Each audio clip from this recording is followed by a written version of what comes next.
All right, so this is pass three or day three, however you want to think about that. And so before I get started, I got a pretty dry surface. I haven't used a lot of paint. Um, I need to make an assessment. I've been looking at this painting all week. I haven't painted on it since then. I'm happy with where it is in terms of its level of resolution, meaning that the drawing is for the most part accurate enough. Last week we spent some time correcting our right side. I feel comfortable with the placement of our shadow shapes. I feel comfortable with the layout, the design. I do acknowledge that I'm going to have some issues. I kind of compress this space a little bit, and there's a lot going on in there. I'm going to have to rebuild this here where we're going to have the little shapes that'll sort of represent the text $1 here. I have a big text in here, and then I have a little black dark strip and then a light strip. And so I think I'm gonna have to squeeze on as much as I don't want to have to do it. I might have to squeeze that open or squeeze them down. Um, these are the downsides of not having a fully realized underdrawing. But again, that would be a process of painting a drawing. And here we're painting a painting. Um,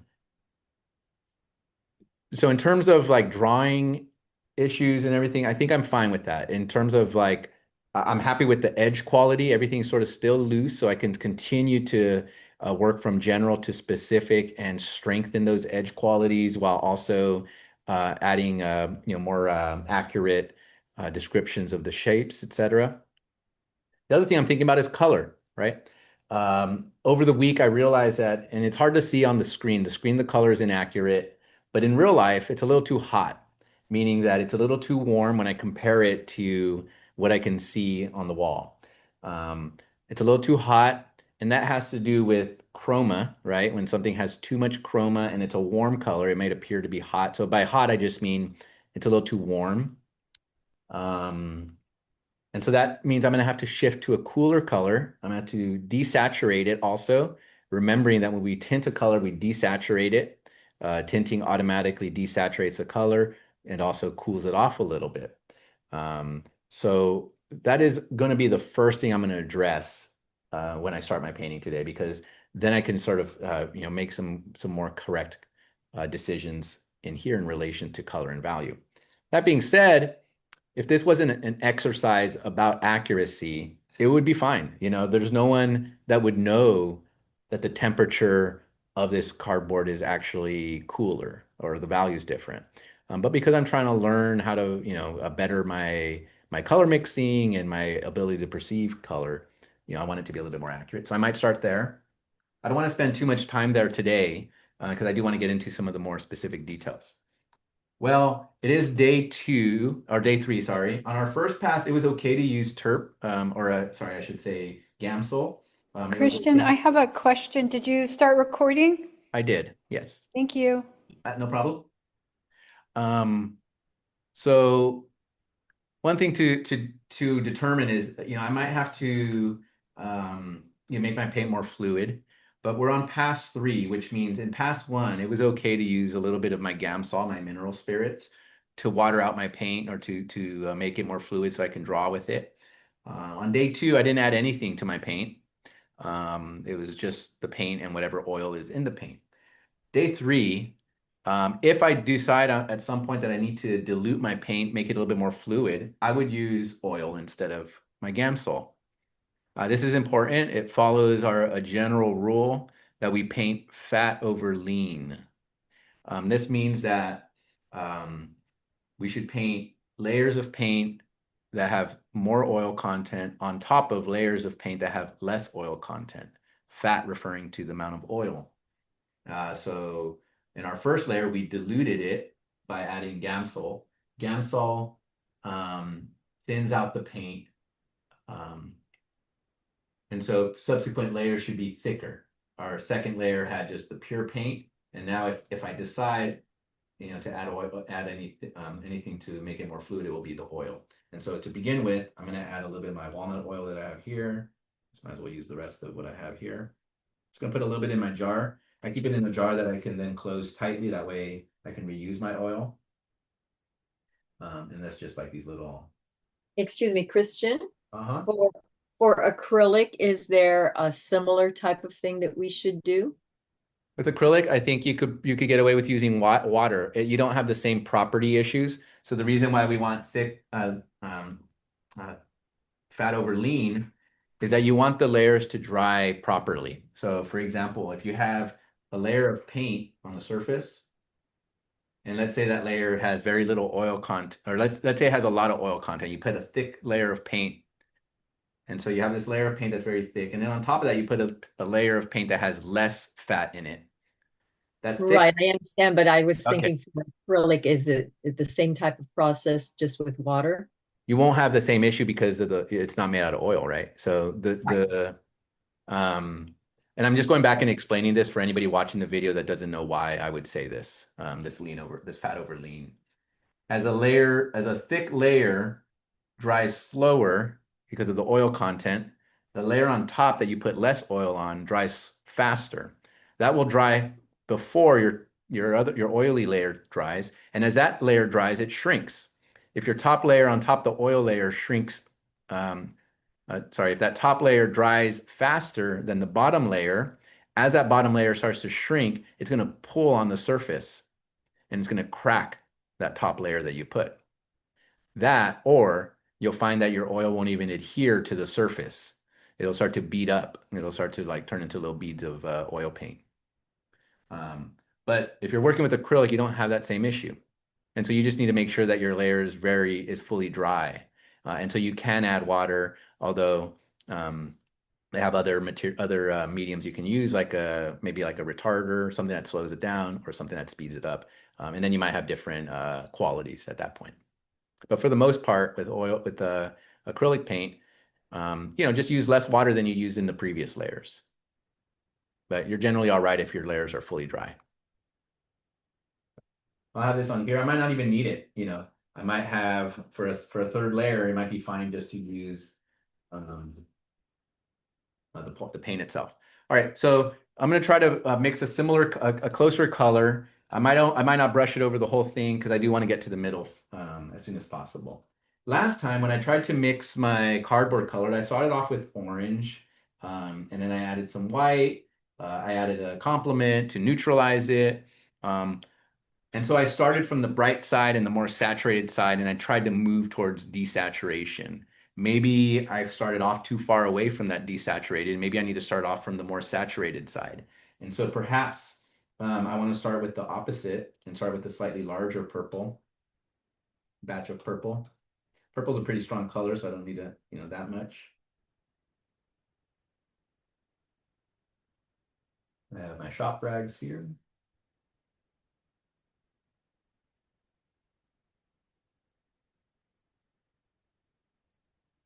Add a little bit of white. And so we're going to start on the purple side rather than on the yellow side or the orange side. I'm starting with a slightly smaller batch just in case this is the wrong approach.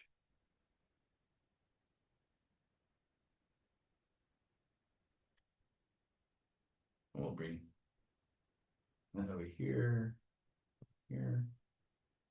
Try the orange first.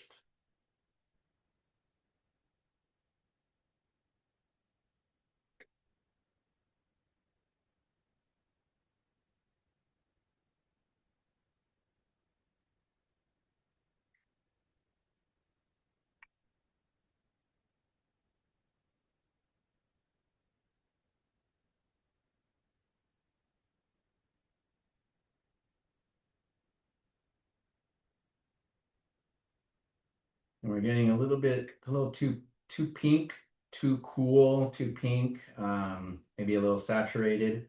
Could always hold it up and look at it next to my color, and I can really very clearly see that it's way too much on the purple.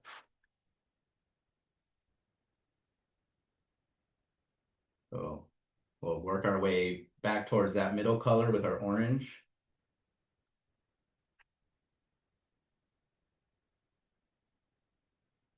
And as I forget who it was that was mixing their cardboard, you're always constantly asking, is it too warm or too cool? Because eventually I add enough orange into this mixture, it's going to start to get warm.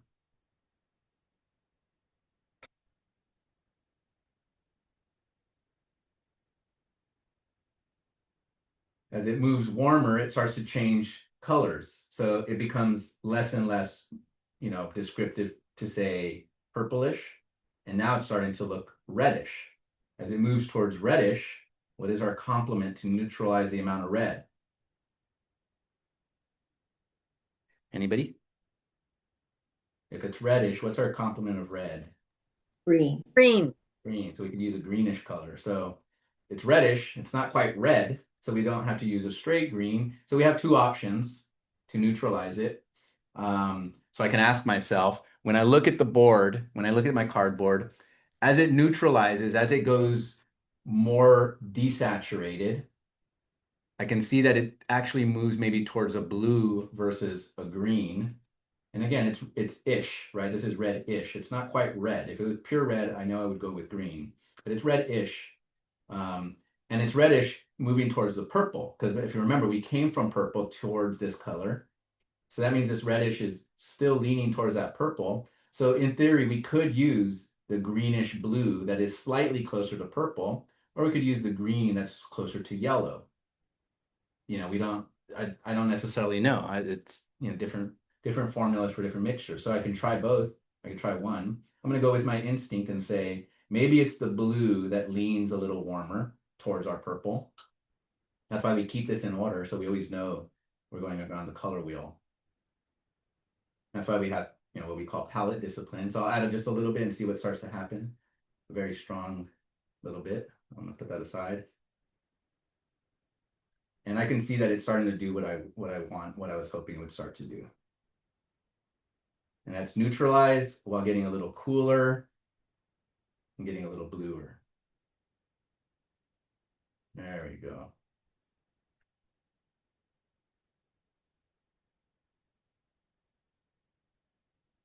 And this starts to look like the grayish part of the cardboard that is most gray. So yeah.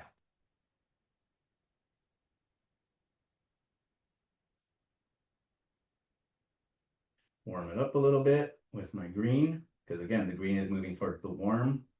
I went a little too cool.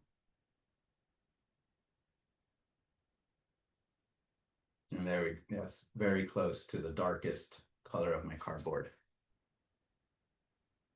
But I need to lighten it up. And as it gets lighter, it gets warmer. So I remember my formula, right? Because I need to make a bigger batch now. I'm covering a lot more space. My formula was I started with purple, and I could just throw that right into my batch here and make a bigger batch. I'm going to use all these colors anyways. I'm going to get a slightly larger palette knife. That's why I'm sometimes I need the right tool. I'm mixing too little bit because I had too small of a palette knife. And so I'll take a lot more of this purple and then redo my mixture. This time knowing I'm going to do a lot more.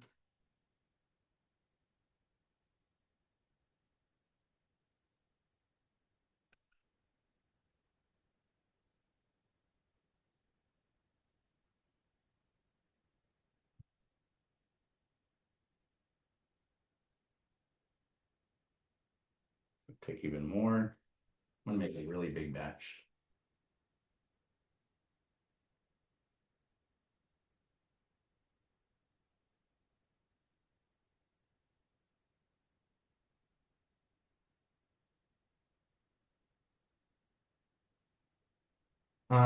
With my ICA painting students, I gave them a color swatch assignment. Is that something you guys would want access to? Where you mix, so Richard Schmid had a wonderful book, which is now, I think, out of print and very expensive now, called Alla Prima, Everything I Know About Painting. Yes, please. And Yes. in it, he does these color swatches, or he recommends you do these color swatches. And I just created the PDF for my ICA students. And so I can share that PDF with you guys if you want the exercises. So I'll go ahead. I heard at least one person. That's enough for me. So I'll go ahead and put that into the modules. I'll let you know where I put it. I second it. Okay, great. I have his book, and it's a wonderful book. Yeah. So I I'm used to having troubles making purple. Can you go over that again, please? making the base purple or purples in general. Base purple. So base purple, you would mix your quin red or your quinoxide, quin red or alizarin red, alizarin crimson, with your ultramarine blue. So Thank you. your cool red with your cool blue. And that'll you mix like a violet type color, and you'll get it. It should be a little slight. It should be transparent because both those colors are transparent. Sorry, lost my train of thought there. My optic's a little too purple. So last time we added a little bit of orange.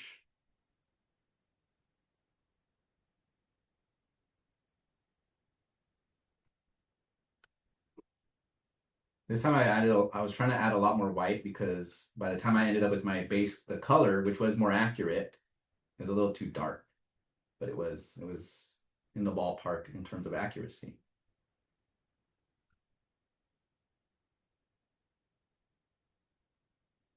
If we keep our palette organized and we use a limited number of colors, the base colors, it becomes really easy to remember what our recipes were.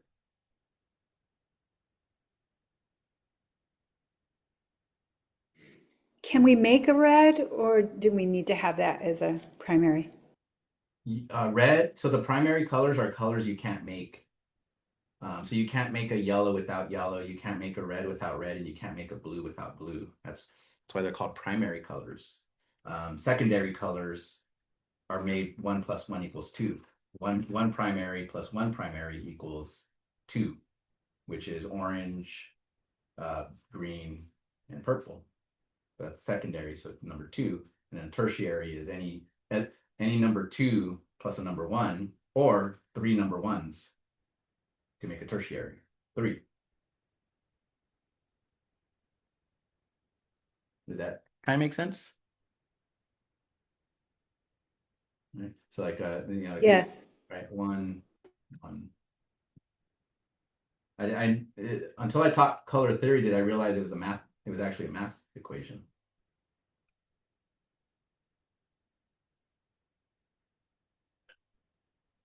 Okay, so too purpley. Last time, oh yeah, we decided started going too pinkish eventually. And then we ended up neutralizing because it went too blue. Okay.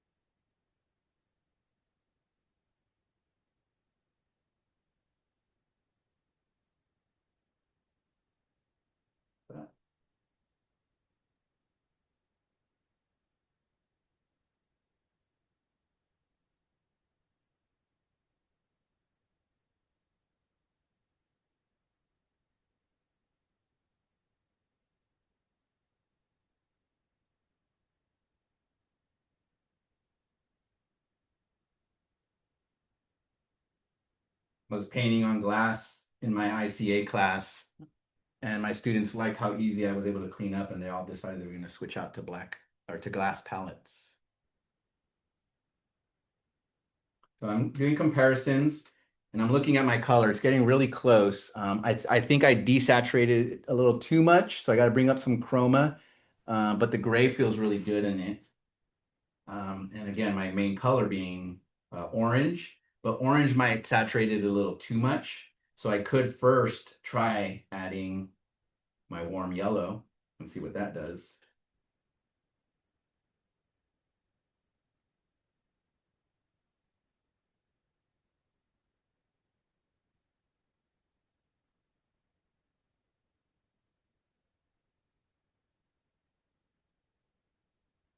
And that's getting me really close.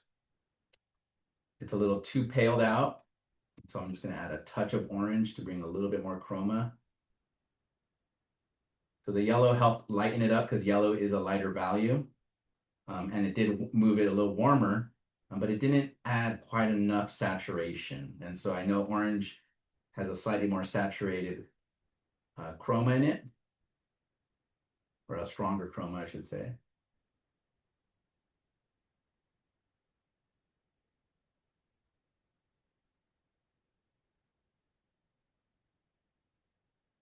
And then we're very close. But it's very different than what I had on there.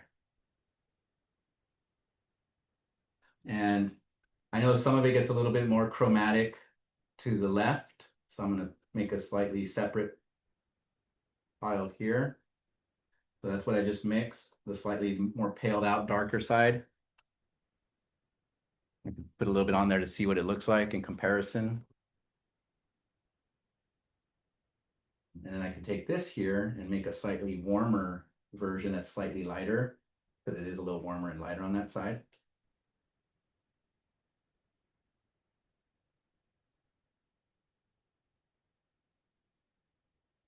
And I'll work that out on canvas. And this is a personal choice. I can decide to add a little bit of oil to this and get it nice and fluid, or I could work with like a sort of slightly drier quality. I forgot to need this.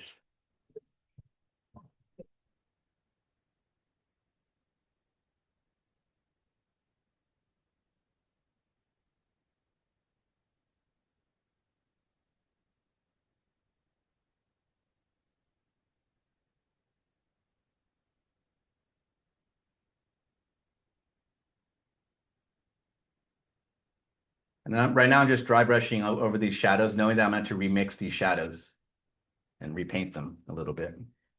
I still want to retain them because I want to see where the drawing is there. But like I said, I'll have to come in here and adjust these so that I can get that soft edge back. It's a little bit of a soft edge right now because it's a scumbled edge. And a scumble edge makes a soft edge because it's sort of broken. But I want it to be more of a wet into wet edge so that it looks like it's transitioning into that color instead of breaking into that color.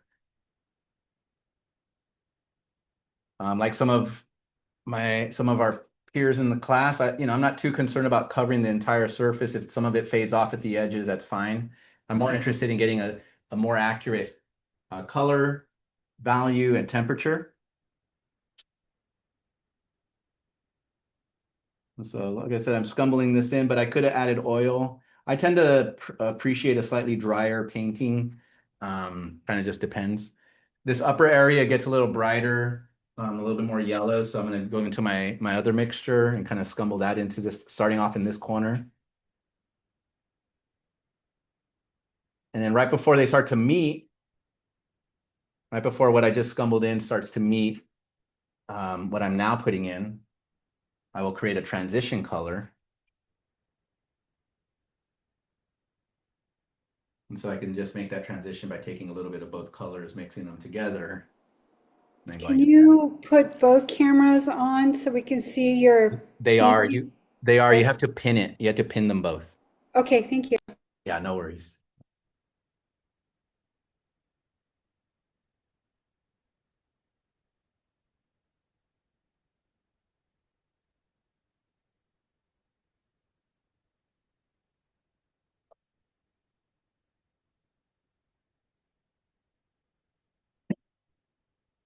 Right. A lot better. Not exactly the color. I'm using a little bit of artistic license. I kind of want a little bit more chroma in mine. I think it actually grays out even more in real life, the cardboard. But I'm sorry about the glare in there. It's really hard to see the actual color. But hopefully you're seeing the way I'm mixing these formulas and thinking about it.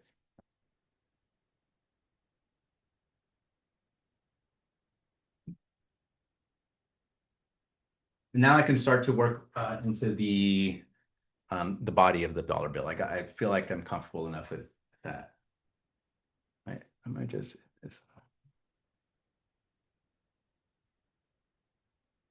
these like little edges here where I took a little holiday.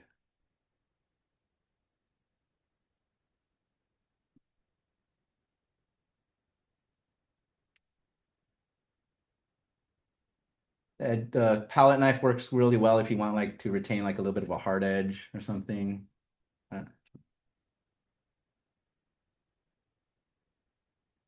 So noting that I don't, I have a little hard edge in here of the shadow, no hard edge there, and I'm going to keep that edge soft. I also took a little bit of a holiday on this side, so I'm going to clean that up a little bit. And I can sort of correct my drawing to a certain degree because this part goes outward and then it goes straighter.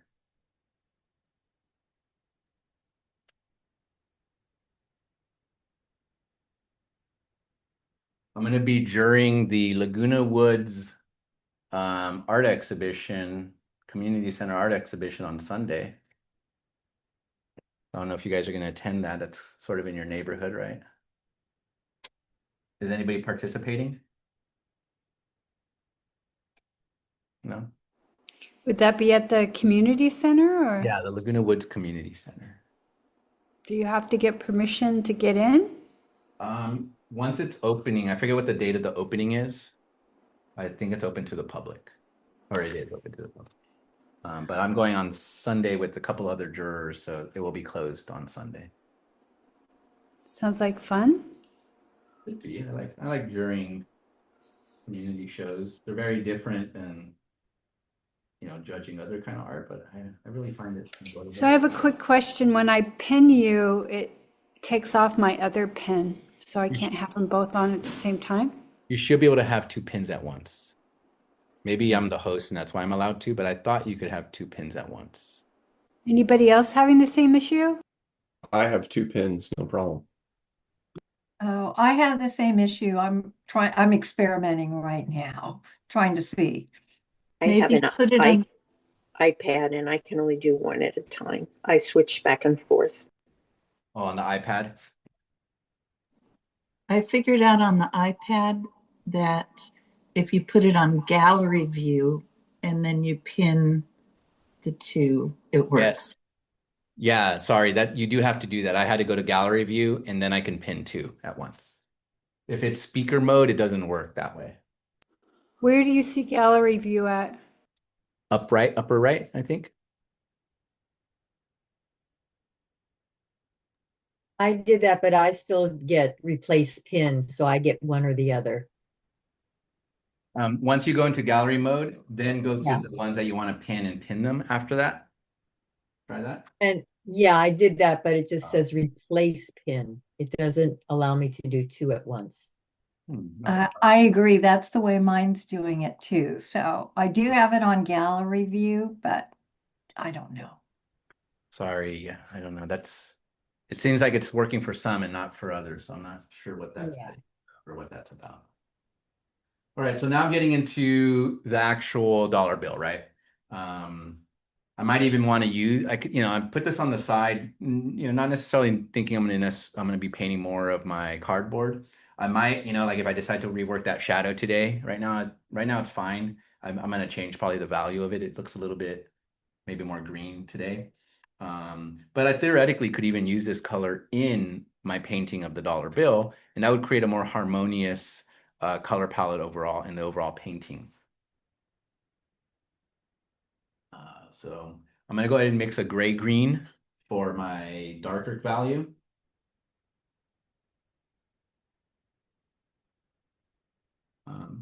Heck, why don't I show you? Why don't we do this? Let's work our way out of mud. Can we do that?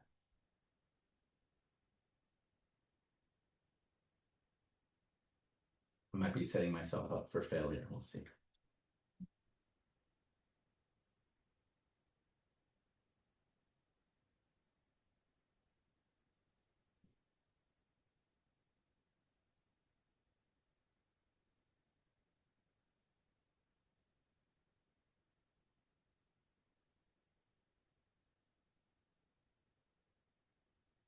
Green, gonna neutralize it and then try to move it towards gray, right? Cadmium red, light, very, very strong color, but so is my cad green that I have here. I actually cheated and put down the green instead of mixing it, but essentially the same thing.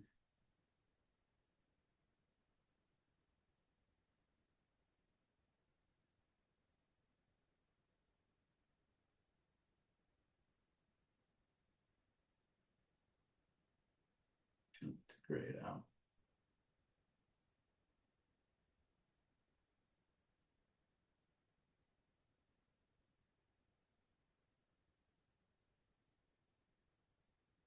I'm going into brick color. I'll put that aside.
So what I'm trying to do now is mix the middle color, the light part of my dollar bill.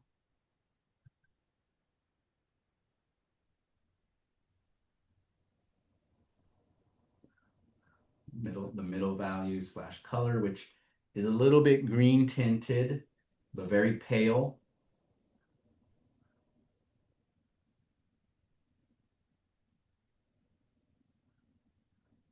Making a big batch of that over here. Need to get this red out of the way because that red is going to cause me a problem.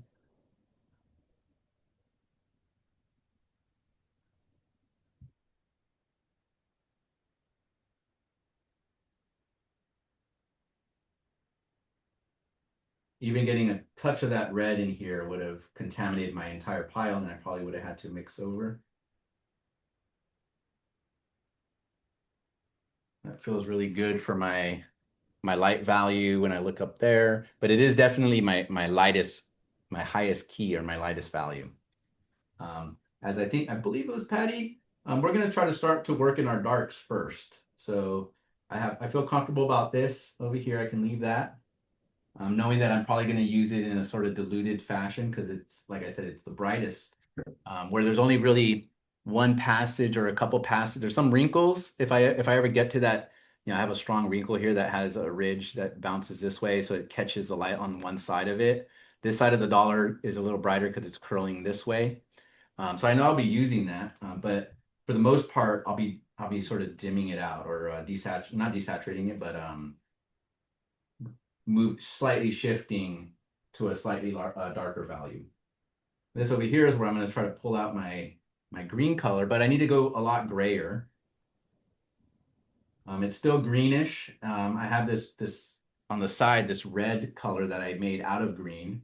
So I could try to neutralize it with that. But I want to move towards a more cool color. So I do want to neutralize it maybe in the other direction. And so let's just test something real quick. What is if we start to add purple in there? Does that start to move towards a grayer color? And I know if I keep doing this, I'm going to eventually start to get towards that. So I don't want to do that too much.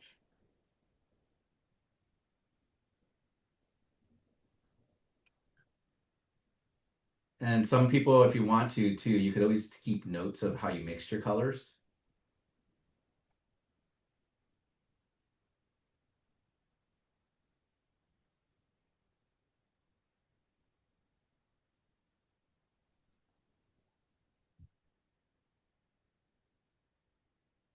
Okay, now we're starting to get there.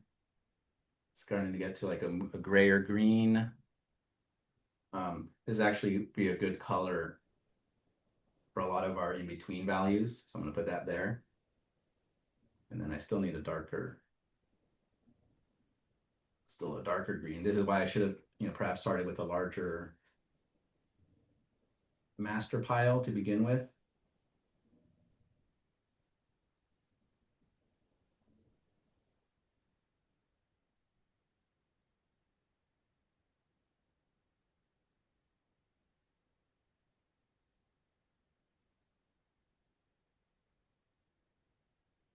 So I'll mix my darker later. Let me go ahead and get started with what we have here.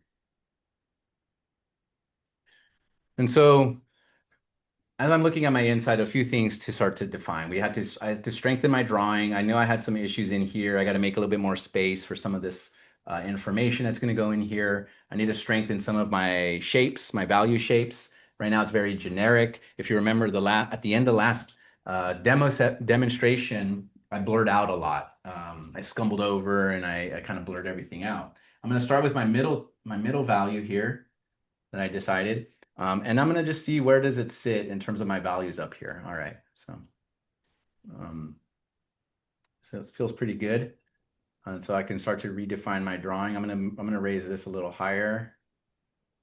This is going to be a little bit of a wet into wet because I just painted that background there.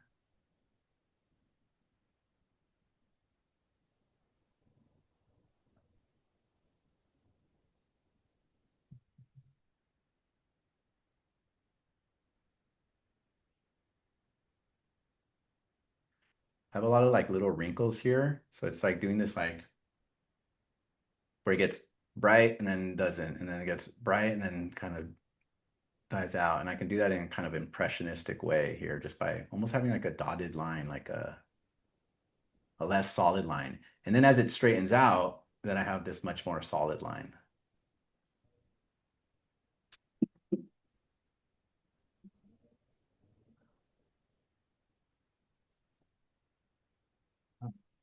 I can bring this over here.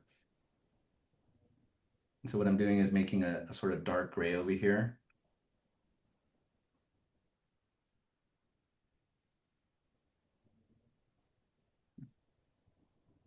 And then I can use that to sort of alter some of my colors and create a little spectrum here.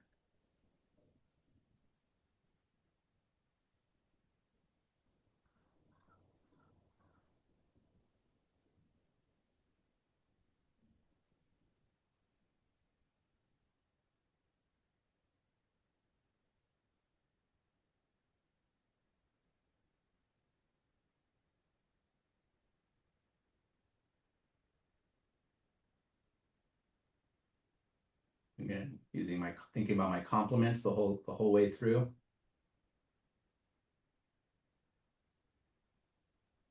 And this underside here is a little like darker, where it falls into shadow. Right. Here I'm painting kind of wet into wet. It's up to you if you paint more wet into wet or not.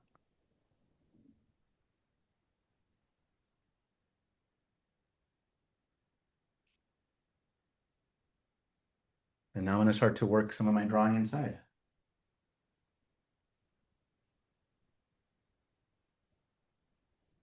That'll get too green. And edit, undo that.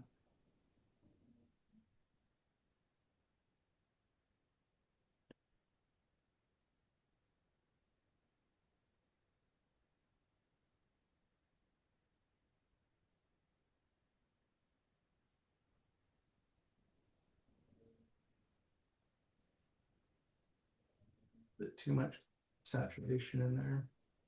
That's what I got that piled over there for.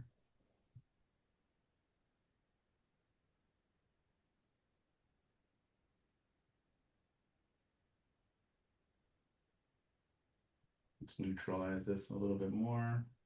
It's a yellow green, so that means I can use a little bit of purple. It's not a blue green. That'll help neutralize it. So I think this is an important note to make. When we're talking about complementary colors, there's a lot of in-betweens, right? Usually we're not thinking about red directly opposite to red. We're thinking red that's slightly shifting this way or slightly shifting that way.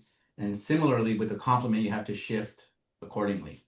And so here we had a green that was too saturated. But if I just keep adding orange, I'm just going to kind of get towards this color. So maybe I can address the issue that the green is a little too quote unquote yellow. It's a yellowish green. It started to move towards yellow green.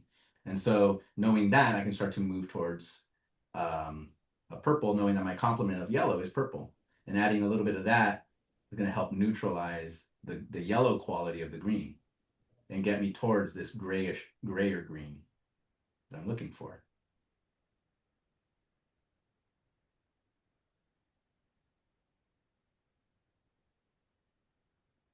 And so we could test it out and see, how much chroma does it have or how dark it is. It's a pretty good value in terms of the darker values. And so if I wanted to work in the darks right now, I could start to think about applying that color in some of these areas to strengthen the drawing of George Washington. I can raise them up a little bit, as I noted, drop them down a little bit. And this kind of moves this way. So I could use this as I go into my darks and reestablish my darks. I will say I have less paint mixed than I would be happy about. So I should have made a larger pile again.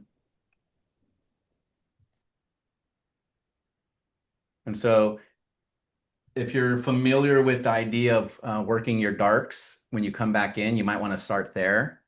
There's different ways you could start. I started off by correcting a little bit of my drawing. You could start off instead by moving into your darks and correcting your drawing via your darks.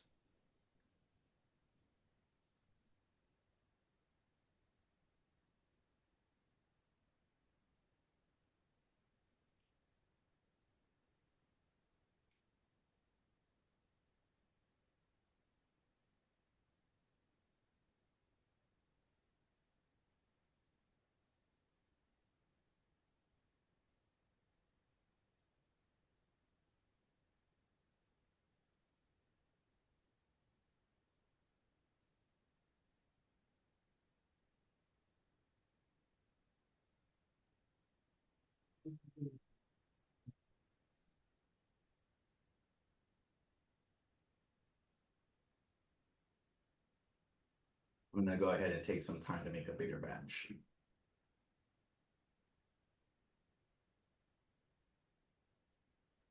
So now I know how to use that there.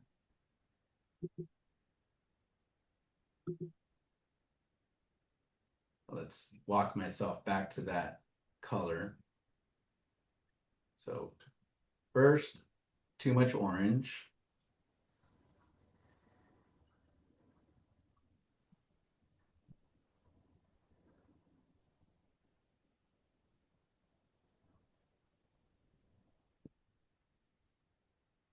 A lot more in there.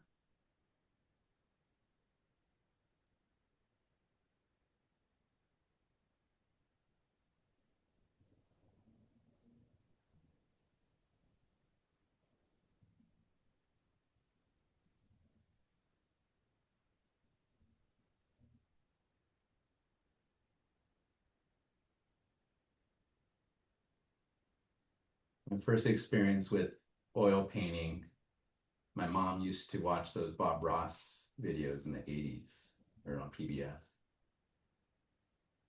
And so I remember him mixing color, a lot of color, like a lot of footage of him mixing color. And I believe he used very specific materials, like he had his own line of materials, because I kind of remember the smell of them too. Did anybody watch Bob Ross here? Just one or Yeah. two programs. What was that? Just one or two programs, but I know some people who adore him To this day or back, to this day. Yeah. Actually, they got into it, I think, a little bit later in life. And yeah, I mean, for Christmas, we got them a Bob Ross chia pet. Well, that's cool. Yeah, that's fun. My Yeah. daughter just did a paint and sip with her friends to a Bob Ross video. Fun. I feel like he's almost like he's sort of there's a resurgence of people appreciating Bob Ross. For similar reasons, I think people appreciate Mr. Rogers or something. He was a very nice. What he my favorite quote of his was only nice people paint. And we are, aren't we? I wish it was true, but I think in this group we're all nice. Yes. So I'd rather I'm spending a lot of time getting these colors a little bit more accurate. The more I spend getting my color where I want it, the less, the more fluidly I can paint. And, like I said, in the beginning, I should have really mixed a much larger batch. And then I wouldn't be mixing again right now in the middle. But once I have this larger batch, I can work a lot more fluidly, a lot more without having to pause. Getting back towards this gray green. Pretty close. Good enough because I'm going to be mixing it in with my other colors.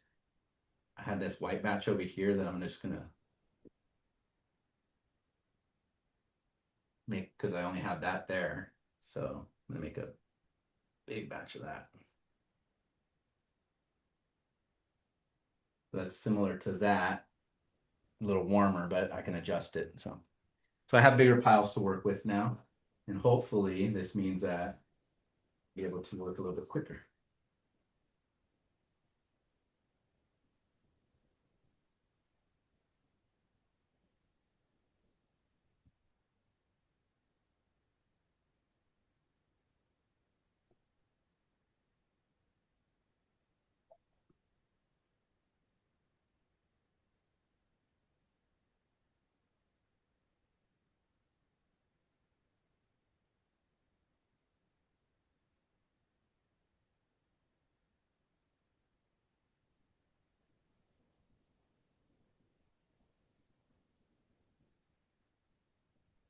So this is how we live paint, right? How we paint in a more alla prima mode. What I did was I made my piles over here. I made a big pile, and then I can mix my in-between mixtures here. But when we do that, we're not getting color variation, right? We're just getting we're getting a more of a value shift. This is a little warmer, so there is a little bit of a temperature shift. But then I bring in my, knowing that these are my neutralizing colors, I brought a pile of them, and then I can mix that into this live pile. And now I have a very neutralized green, gray down here that I can use. And then I can transition that to a lighter version of it if I want, right? So this is a way that you can live paint. Again, I was trained as an observational based painter, and so a lot of the paintings we did were very live in that we had to be color mixing at the same time, right? So I could see that that's still very dark. That's maybe useful if I was repainting over here.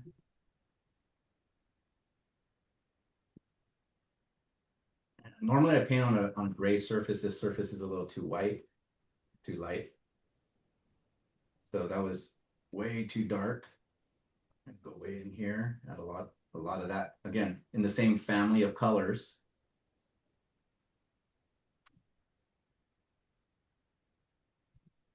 There we go. Much better. And so now I can advance forward and trying to capture some of these little shapes a little bit more accurately.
Because my paper is wrinkled, it gets a little darker down in this passage than it does up here.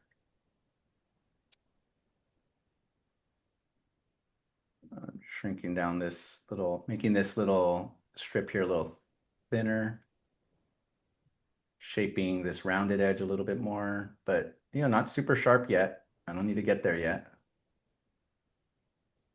And then I can come back with a little bit more of this grayish color.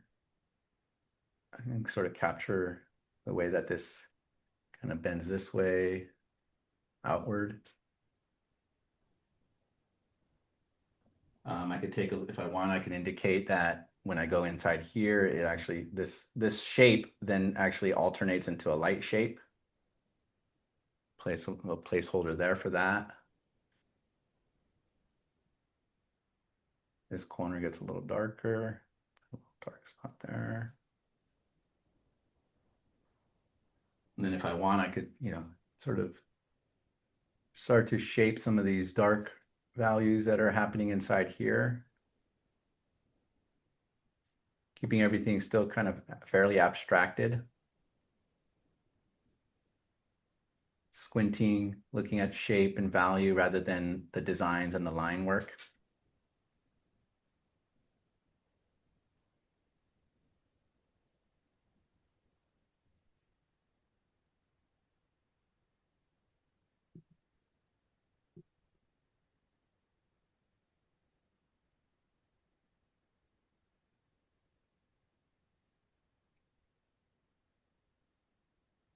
And we do have so now I can start to put back in. I'm going to do it kind of rough. I'm just going to draw this thing in here. So I need to impress that it belongs there. And then I can restructure some of my drawing based on that. And I'm looking at how far it goes. Where does it start? It starts almost all the way to where this starts to happen. All the way across. About right there where this stuff starts to happen, where we start to get the leaves on the other side. A little crooked, but we'll straighten that out with our negative space. So right now I'm sort of drawing the positive space of the United States of America up here. And this was the big problem I had mentioned earlier. So I definitely want to address it on this pass. The last pass, our fourth pass will be for any finishing details. I do want to get this light, bring this light back out of here. So I'm going to go to my light area here. And in between, I have a little bit of a space in between here. This is like a creative choice at this point. Like I could choose to use my moleskin. I mean, sorry, my mole stick to get a straight line, or I can just embrace the fact that the hand wobbles. And this is a hand painting, not made by a machine. And then that creates some energy in the painting. I really love Morandi's paintings. And there's like a little wobbly quality to his brushwork and his line work that I think is it allows me to sort of think about things, is that maybe some of the same things that he's thinking about, like is this really right there, or you know um are the objects sort of vibrating against each other? Is there some kind of molecular energy with these these vases and cups so pressed so close to each other?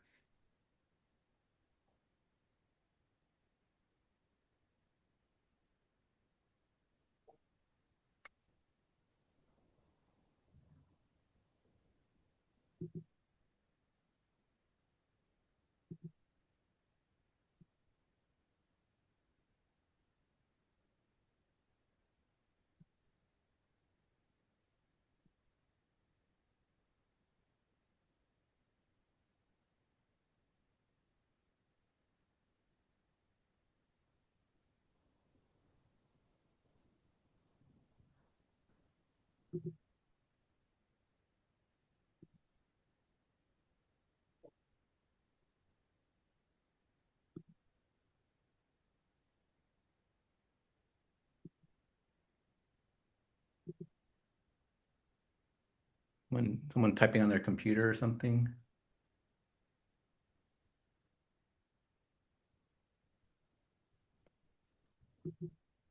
Yeah.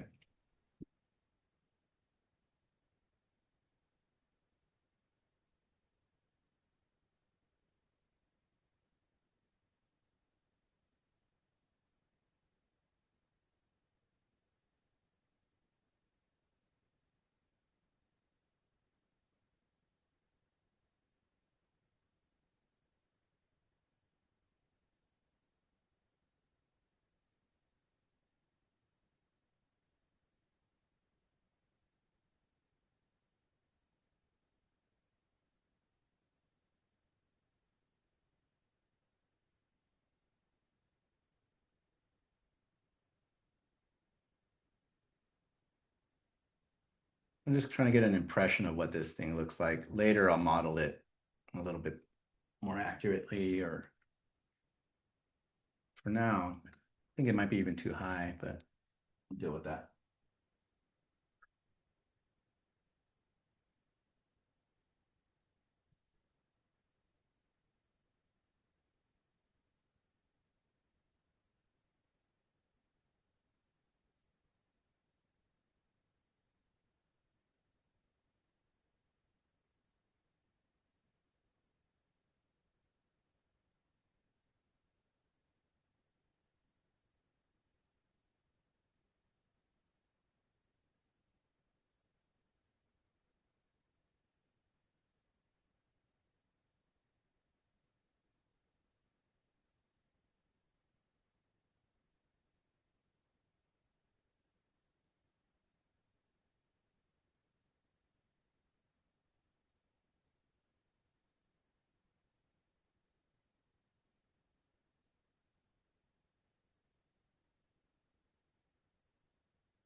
Feel free to chime in if you have questions. I'm just kind of zoning a little bit.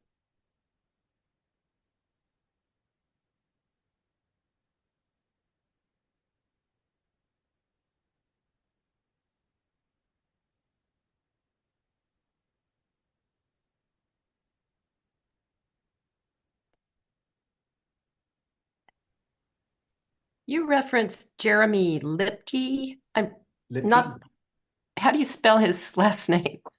like Lip King. Okay, thanks.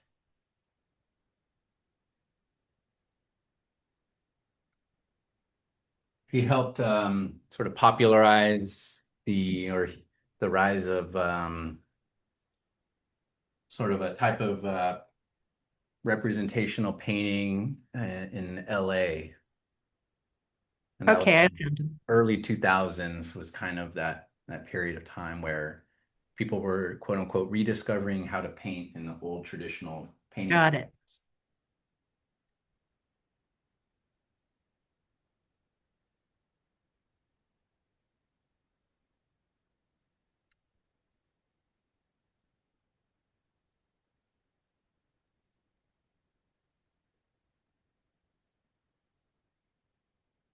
So my dollar bill has quite a few like prominent wrinkles in it. That'll be interesting for because my previous ones, my dollar bill didn't have too much surface texture other than some of the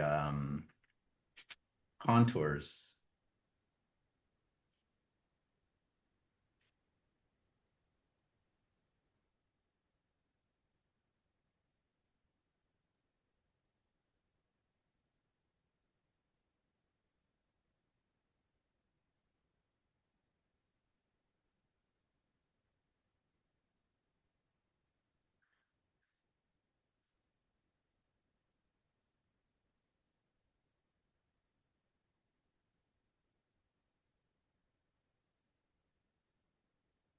I'm keeping these edges really on, along the side of these designs really soft because that'll give the impression that there's these little, without me having to draw each leaf, I want to give the impression that there's some leaves happening there, but I'm not drawing the leaves in. And so I leave these shapes that, because I have there's like the one leaf that dangles down and then this kind of tucks back in. And so I'm letting a lot of the edges be very, very soft.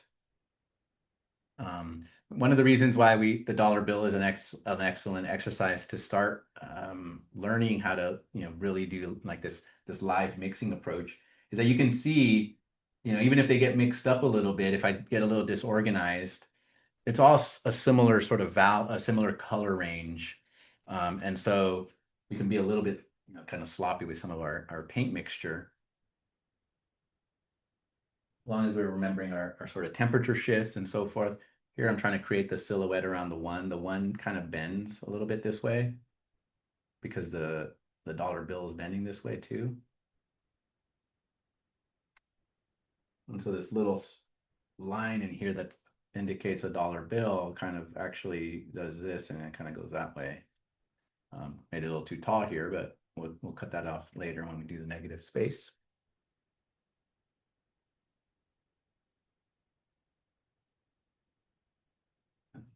Jeez, Tony.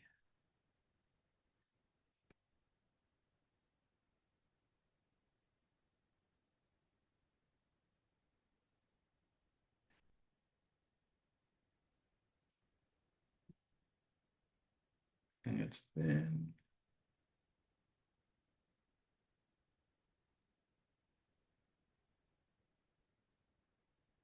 Too right. As it folds, it does get darker, but it gets a little warmer. So I'm gonna have to adjust my temperature down here. So I'm gonna start to make a warmer area down here because that's all moving cooler. And I don't want to put my warmer colors over by my cool colors, because then I'll get really mixed up. And so I'm trying to make a warmer version of these colors. And so I pulled a little bit of orange to this corner, and now I'm making this like my warm region, my cool dark region, my main light region, and now I'm starting to create a warm region that I'll need.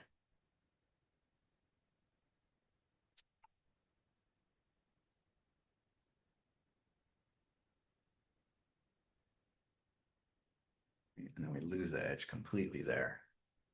That corner sort of folds up. So I'm going to try to capture that effect by, I'm going to have to recarve this with my shadow shape because it actually just cuts off there.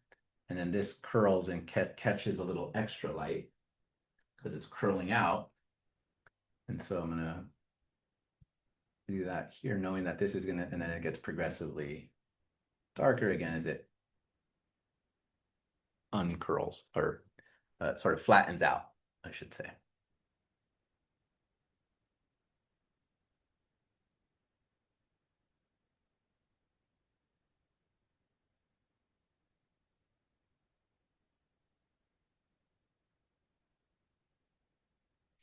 It's up to you how to work forward. Some people are very methodical. And so if you really want to be like clear about what your goals are, you can make a list of, I'm going to do this first and this first and this first. I'm going to first deal with my dark masses, and then I'll go into my light masses. I tend to like to go back and forth. From here on out, it's up to you and your own painterly sensibilities to paint the rest of the portrait. There isn't any additional ideas about the process other than continually reminding yourself that you can squint what's up there and simplify, and then move towards higher resolution, knowing that you don't ever have to have it like fully resolved, right? Fully, it could always, even when in the end, if it's still at a sort of slightly vague point, that's absolutely acceptable. Um, and so that ends the class. I'm going to continue to paint for another maybe 15, 20 minutes.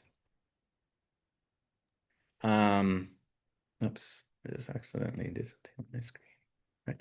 So I'm going to go ahead and paint for a few more minutes if anybody wants to just stick around. I'm going to reshape this shadow shape real quick. So what was my cardboard color? Orange, purple.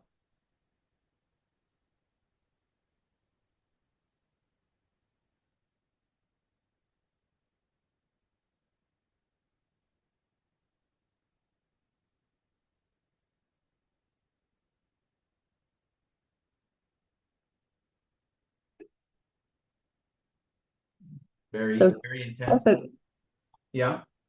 I have a question, Christian. Yeah. It's Kathy. Hi, Kathy. So hi.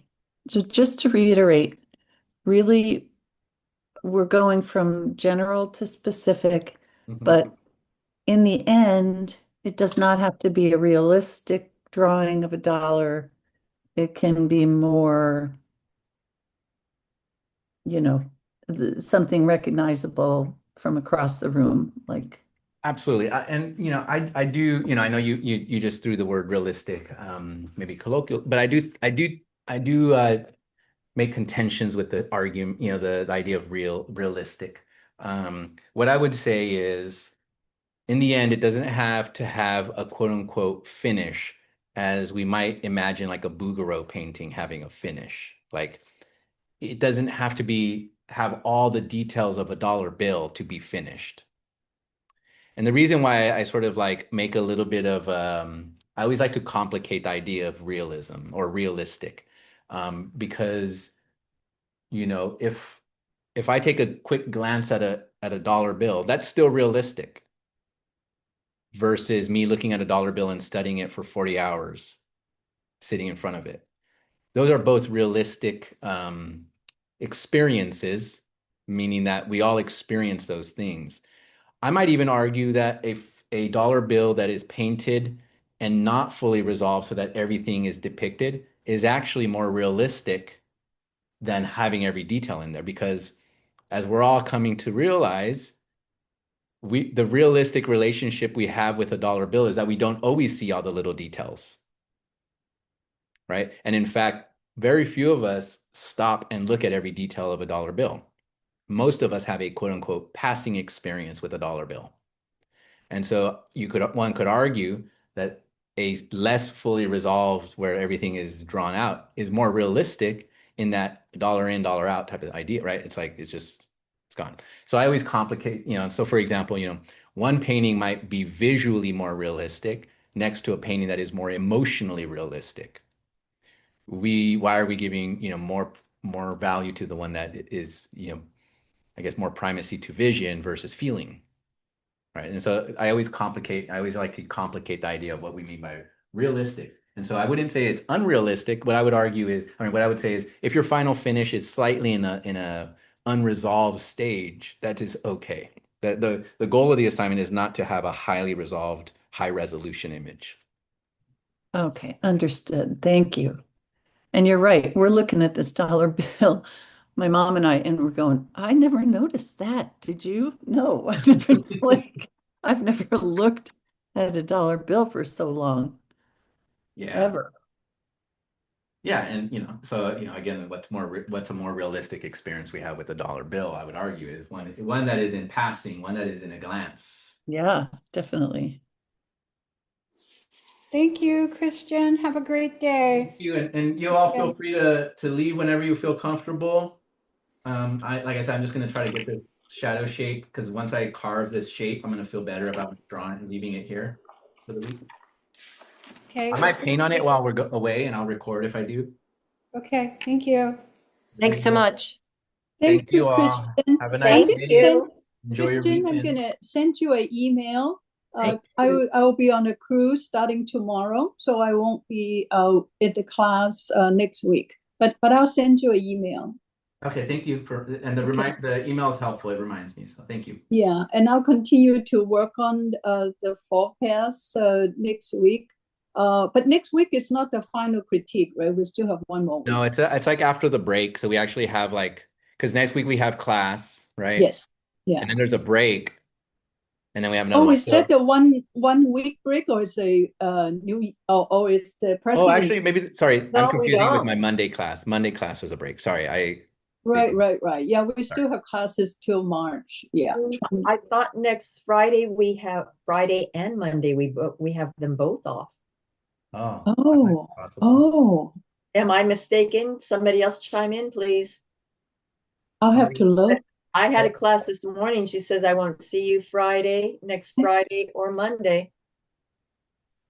Okay, well, I'll double check and email everybody for sure. Oh, okay. So might not be class next week. I do Okay, feel I'll like check. I had on the problem is I'm using my calendars on my iPhone and my iPhone's right here. So I can't check right now, but I will check and then email everybody. But I feel like that's correct. Thank you, Diane. Thank you, Christian. You're welcome.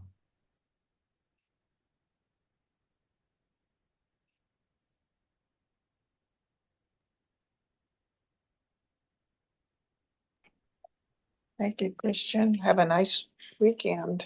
Likewise. See you soon. Enjoy your weekend. Okay. So my calendar shows no class on the 13th. And that would be a week from today. Yeah. Okay, great. So that means we're just essentially going to wrap up the paintings after break. So I'll email everybody that you can do your third pass, and the fourth pass is essentially just continuing. The next two pass, it's just there's nothing that changes in the process. It's just moving towards resolution.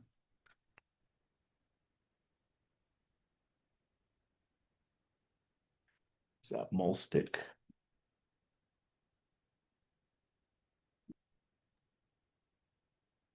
So in doing your shadow, you're doing it harder, closer, of course, to the bill itself. Yeah, And then trying to you're capture just that it's sort of folded over right here too. right. And then you're just keeping what you had before for as it extends outward. Yeah, and I could always adjust it later, or I could leave it there for now, and then when as I start to move towards resolution, shape it up a little bit better. Okay, great. But right now, my goal was really like before I step away for lunch, I just wanted to make sure I got that because it was in my mind, it was there, and I felt better by resolving it before I leave.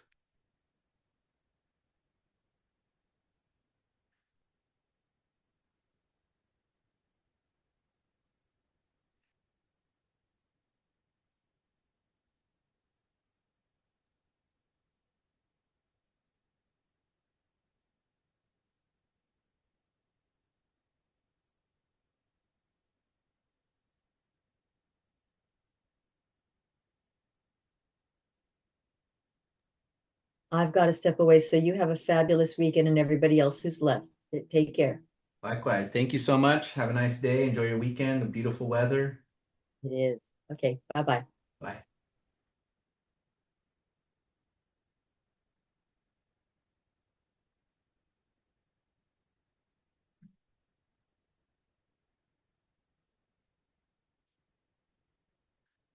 So the shadow gets a little softer here. It's hard up here, darker, and then it gets a little softer because this is where the cast shadow is at its most sort of lifted, like where the dollar bill is its most lifted up. And so it starts off really dark and then kind of gets a paler out here. Same thing down here. And in fact, we're even getting a little bit of like some reflected light in there of the cardboard color, but could address that later. This would be an okay place to leave it. I got about an hour worth of time. I'm probably going to put 2 more hours. It sounds like we don't meet next week. So I'm just going to keep working on this towards a sort of resolution that I would feel comfortable with presenting you guys. All right, friends, just as promised, here I am back at the easel. So we didn't get too much time into this following pass during class on Friday.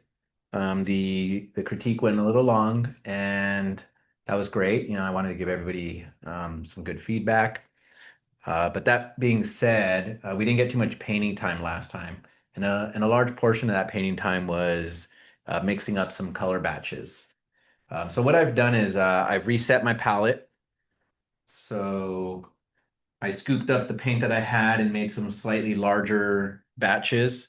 And what I did was I put the lighter colors over here on the left, just like I have my lighter colors generally over here.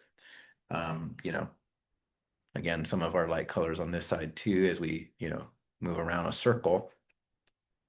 And then I put my darker value colors over here. So this is my general light mass colors, and this would be the sort of darker values that we see in the sort of drawn elements. I guess it is, looking at the screen there does seem noticeable. There are or at least two major variations on the light color that we mixed. There's one that leans a little bit greener and it's cooler, and one that leans more warm. And that's because there are variations of warm and cool in the light mass. And depending on how nuanced you want to get, you can continue to look and adjust those temperatures. I also want to start by saying that from here on out, there isn't anything specifically unique about this process. In doing the underpainting, there was a specific process involved where we, kind of laid out our drawing using all of our colors, but that was more as an exercise to emphasize both the color temperatures and familiarize ourselves with the temperatures, but also opacity versus transparency with some of these pigments. For example, some colors are just more opaque. Our cadmiums, for example, are going to be more opaque than, let's say, our Quin Rose or even our dioxazine and ultramarine blue. So some colors are more transparent, others are more opaque. But we're also thinking about color as value, and that's when we went out of order, if you remember. We went in the order of light to dark. But at this point, we've got the painting on the canvas, we've got the drawing there, we've got our general values and our general color temperatures, or at least colors there. And from here on out, it is really just a matter of working from general and to specific as far as you want to sort of take that. Some people are very obsessive, and other people are more generalized. And so some people might just treat the light masses as a sort of similar temperature all the way through, a little bit more of a generalized and uniform color and temperature. Some people might be more interested in getting in there and trying to see as much of those color shifts as you can get in there. That's someone like a painter like Antonio Lopez Garcia, the Spanish painter, who, really works on his paintings over many years, always, finely modulating his color and drawing elements. Whereas most painters are probably a type of generalist where at some point it's close enough or good enough and you sort of move beyond, you move to the next painting. So again, up to you how far you want to take this at this point. But again, I would suggest working from general to specific. So you're still working out the larger shapes, and then you start to work down to the smaller shapes. And similarly with temperature and color, you might have a region that is generally a certain color and temperature, but if you want to take more time and invest in the painting, you could continue to break that down. And that's what I mean by resolution. It is up to you how far you take the resolution. That being said, I still think it is a beneficial exercise to try to keep the painting um, as a painting rather than as an illustration. And what I mean by that is rather than moving towards some kind of goal where you're eventually going to illustrate all the details, the portrait, and all the numbers, I still think you may want to approach it where you're trying to capture an impression so that when you step back 5 to 10 feet and you look at the painting, it looks like a dollar bill. And as you step forward and you look at it closer, it starts to dissipate into, more generalized marks, a kind of abstraction. And I think, personally, I think that would be the goal for this assignment. But each of us are trying to learn new things or different things. And so I really leave it up to you as to where you want to leave that final resolution. And I will try to talk as I move forward in this. There might be points where I'm really quiet and just trying to look, because again, we're painting from direct observation. I'm trying not to paint from a formula. And what I'm really trying to do is observe and record what I'm seeing. And that does take, an extraordinary amount of concentration, especially to achieve that at a high level. I'll probably still be distracted by the fact that I know I'm being recorded and I'm trying to, at some point, interject with some commentary, and then just all the distractions of the world, of course. All right.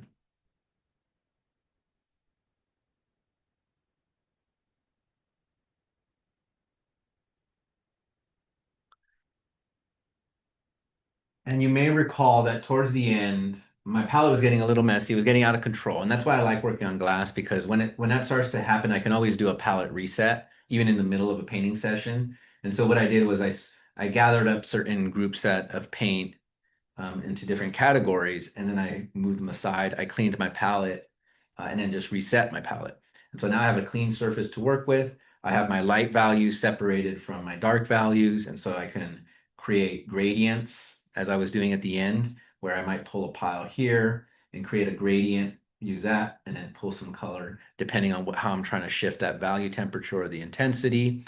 Again, some of us are tonal painters, so you might want a lot less color. Some of us are colorists, and you want to put a lot of color into these paintings. As I stated earlier, I did separate this warmer value from this cooler greenish color.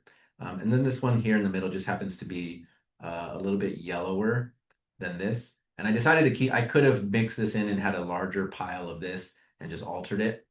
But I thought I might be interested in keeping a slightly yellower pile. I could always use that when I'm mixing a gradient, or later I might, if I start running out of a color, I can borrow from it if I need to. And this reminds me to reiterate this idea of color that's sort of within a family, and this is how we keep our color harmonious. And so when I'm mixing, if I choose to mix my light color first, the light mass, I can use that color to then start to make the color I'm using in my shadow. Or sorry, not shadow, but my darker values of the dollar bill. Because they're in the same color family, even though they're very different colors, they appear to be very different colors. But because they're made up of similar mixtures, they become part of the same color family, and it keeps it harmonious. It keeps these dark values looking like they belong on this surface, these darker colors on this surface. I could have also worked the other way. I could have mixed a dark color and then made a large batch of the dark color. I could have used a portion of that to then make adding a lot of white and bringing it up to this value and then altering it till I get the right temperature. But the point is, both, these colors all came out of a similar mix at some point, and then they start to um, move towards a different color. But again, starting from a similar color.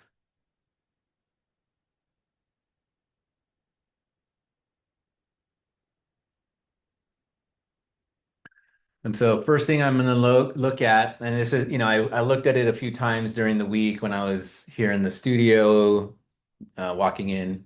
Um, and one of the things that I noticed the most is, I'm pretty okay with the cardboard. And in real life, it looks, again, I feel like I need to reiterate this. My color and temperatures are a little different in real life.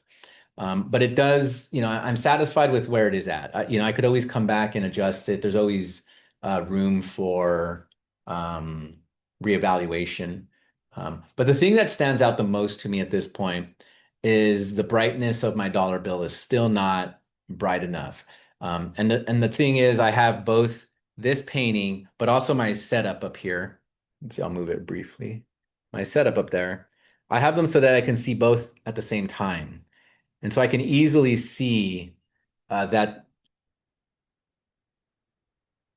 the dollar bill on my painting is not quite as bright as it needs to be.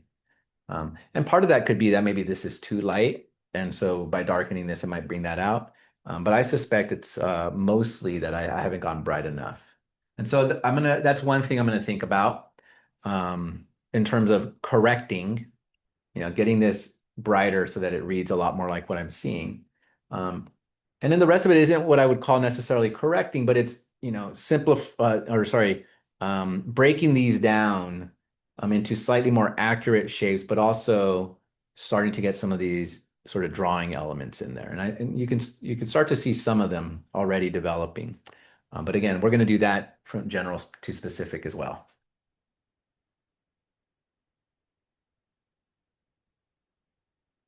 I'm not going to be using any mineral spirits. If I do need any to make my paint more fluid, I'll use some oil. And I'm just adhering to our rule, fat over lean.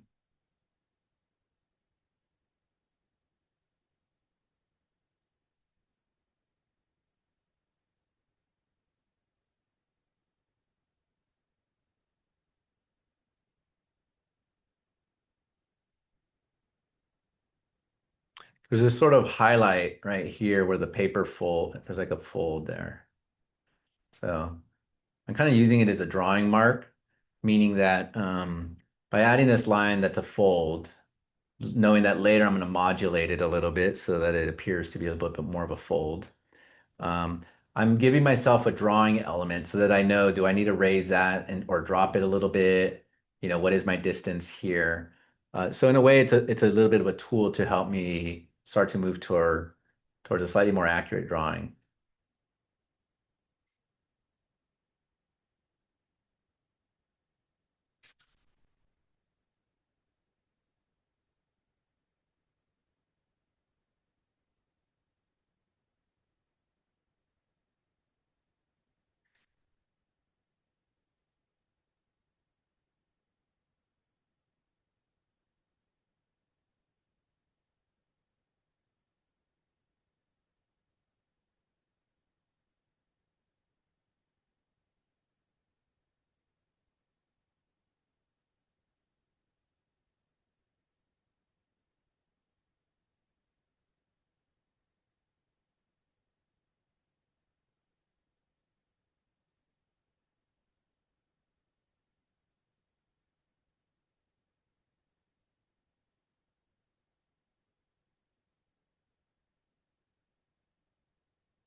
So I'm just laying down some placeholders, knowing that later I can dissolve or carve back into them when I'm dealing with like the text. Because in the end, the text will still be sort of blurry, but I want like a general idea of like placement. So I'm looking at like the second letter, the second shape kind of lines up close to here. And then I get the E shape that kind of comes up right here. There's a tiny bit of a gap and there's a big D shape.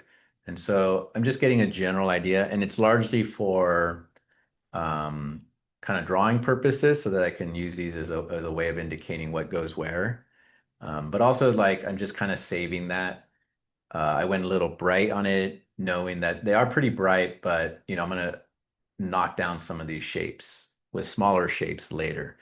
This is what we mean when we say general to specific. So everything, right now, for example, Washington is generally there. And then as I progress, I can break it down into smaller shapes that'll then make his portrait appear more quote unquote real, or there, I should say, actually. And similarly, these are, big shapes. This is smaller. So I've been dealing with this big shape first. And now that I'm getting into some of these smaller shapes, I'm still going to start it off as a big shape. It's even bigger than they are, some of them. And then later, as I determine the resolution of how clear I want them, because, obviously in the end, what I don't want is a blurry Washington. And then all of a sudden, my text is very clear. That would look that'll be dissonant.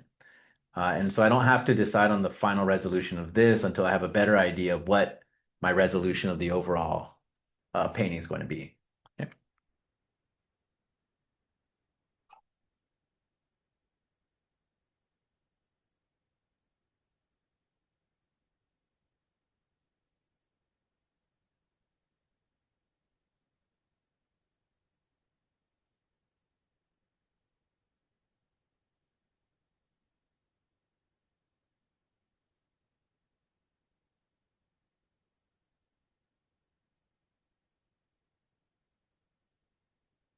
Also, I'm trying to keep my color fairly broken, meaning that rather than take this color and then cover this whole white area the same color, when I look up there, there's little specks of like greener color, yellower color.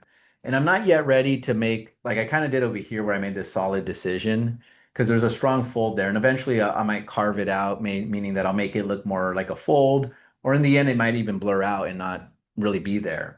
But even like I could easily just take this color and mash it everywhere. But then I'm going to have a hard time working on top of that. And so instead, what I'm doing is I'm sometimes putting a little bit of this color, my warm version in there because I am trying to carve out these elements. So I do need to do that by painting the negative space of these guys. If this is the positive space, this shape here, I need to carve that out by starting to use the negative space by painting this background space in there. But I'm not yet ready to commit to some color everywhere. I want a little bit more of that, what we call broken color in painting, so that I can emulate the quality, the like wrinkled little undulations, variations of color that are happening in there. And I guess you could call this a more impressionistic approach to a painting.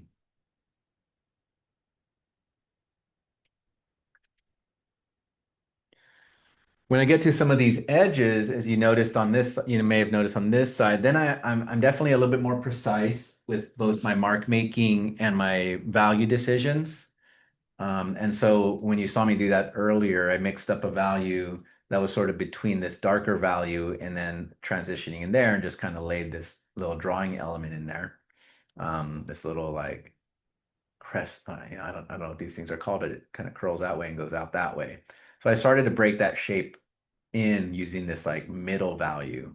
I can see that it's darker in there, and so I'll reinforce this shape with some darker values too.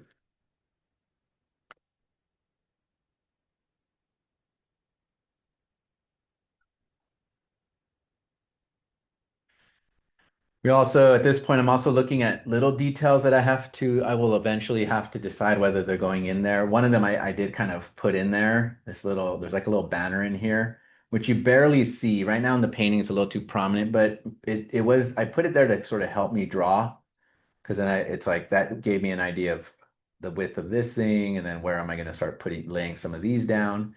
But maybe it's too prominent. Maybe I'm eventually going to erase it, meaning let it blur out. There's also like a really thin line right between the frame of Washington, and then before it gets these sort of double lines that happen here. That's why I put this soft edge here. This is a stand-in for the double line that's there. And so I'm not interested in painting both those lines, but I can get the effect of the double line by just painting one thicker, slightly thicker middle value. And that gives the impression that there's something happening between here and here, between this darker and then this lighter area. But between there's this really thin white line, like a really thin. And so I haven't decided if I'm going to put that in there later. It might be a distraction because it's so thin. And then suddenly I start, I'm making these little, and that's when we talk about resolution. If I get in there and start making those decisions now, it's too early because I don't know that I'm going to want my painting so resolved that something that thin, that, you almost don't notice it unless you study a dollar bill. And I think we said this earlier. We're not, when we make a painting, we're kind of making a painting of a type of view. And most of us have never really looked at a dollar bill for very long, looked at all the details. And in most of us, a dollar bill exists in passing. It passed from in our hand to another hand. And so I don't know that most of us know that there's this really thin line that happens there. And so is this really a painting about every little detail about a dollar bill, as if I'm illustrating something for, a Time magazine article on the dollar or something? Or am I trying to capture the impression of what it looks like to be in the world with a dollar bill, the way we experience the dollar bill in passing in the real world, not as a study, not as a examination of all the surface details of a dollar bill. And so as I think about resolution, those are the types of things I'm thinking about. What is my intention, and what is my intention, and how does the way I paint it either support or contradict that intention?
So when I look at the white of George Washington's forehead, when I look at it in the context, in this context, it looks very bright. It looks, especially as it gets to he's got the wig back there, so it's at the edge, it gets very white.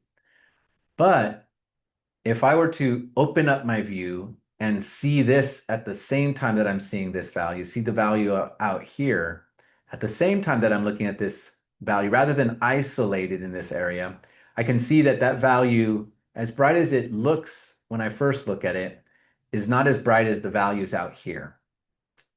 And what is happening is that this value is right next to some really dark values.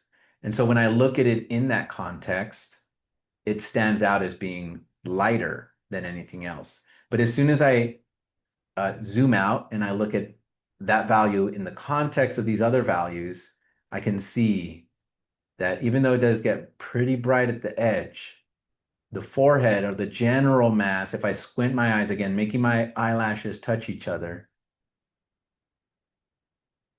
it just ends up grouping into one bigger, slightly less bright color than that. And so this is why when we talk about values being relative and why you have to start the painting to then know to start making these correction decisions, right?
Damn it.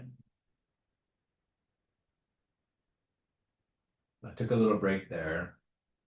Accidentally forgot that I put my brush in some mineral spirits. Went to start mixing again and ruined my batch of paint with mineral spirits there.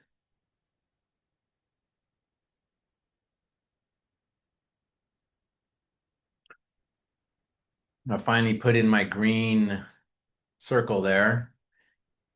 Gave it really rough edges. It's probably going to blur out eventually. Well, I'll blur it out eventually as I progress through the painting.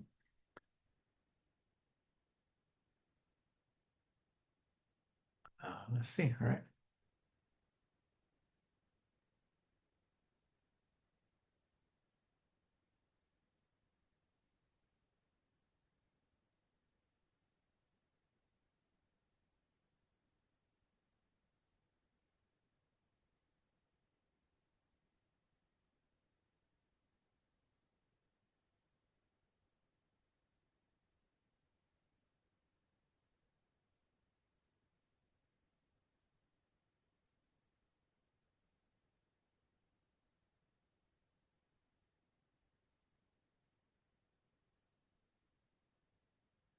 Mixing, starting to get a little thin here. And so I'm mixing another batch of that same color. Again, using my same formula, using my green tinted white mass with a little bit of my dark value that I had mixed. And then determine that I want these to be a little green, these areas to be a little green, these transitions to have a greenish tint, and that's where I'm pulling the green in. But essentially I remixed the color that I had in here into a slightly larger batch.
All right. I think I'm going to leave it at that.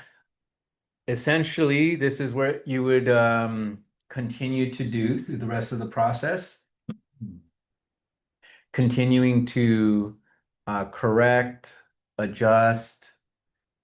Sometimes you take a step back in order to take a step forward.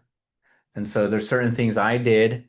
So for example, I already sort of established my shadow shape and so forth. But, one of the other things that I didn't mention was I felt that my dollar had kind of stretched out this way.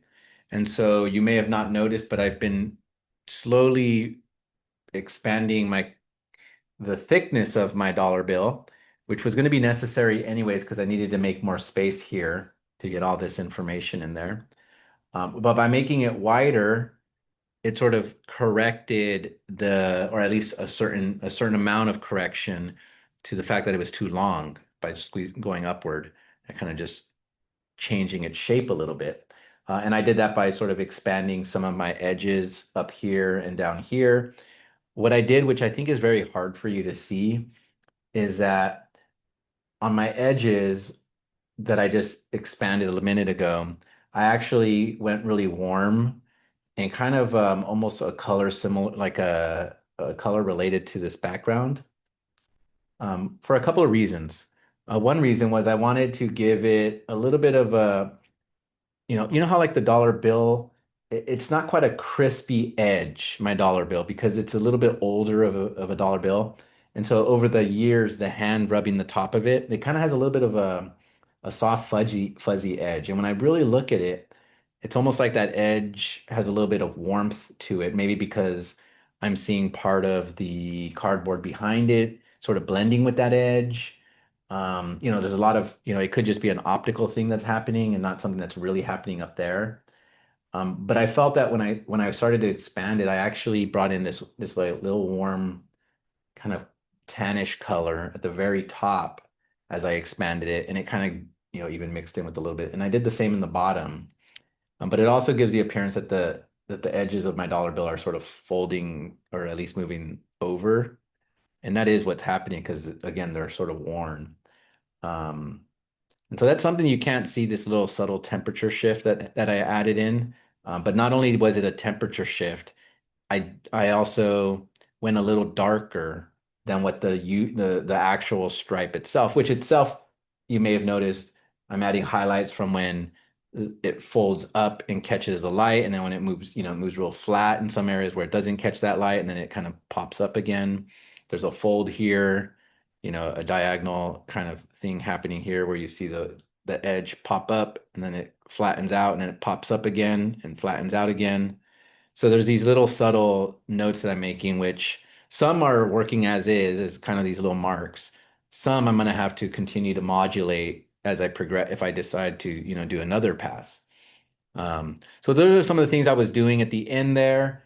But as I stated, sometimes you have to make a step back to move forward. So in order to expand it, what I ended up doing though is sort of covering over my trap shadow a little bit, and some of the edge qualities up. So now in the next pass, whereas I didn't work on my shadow at all this time, when I come back next time, I am going to have to correct that. So I do know, and this goes back to our question of, where do we stop? When do we feel comfortable with our resolution? Well, I know I can't stop yet because I, at the very least, have to resolve that issue. Once I resolve that issue, then I can ask myself, do I feel comfortable with the rest of it? And at that point, I may decide to do more corrections. As I'm doing more corrections, I'm also altering some things and developing the drawing further. And so at this point, it would be up to, I would go in there and clean that edge. And then, I would assess how much further do I want to resolve this painting? When have I learned enough from this assignment might be one question. If I feel that I understand um, from here on out, what's going on and I can move on to another painting. But I might encourage you to get one layer further in terms of resolving this or one more pass. And since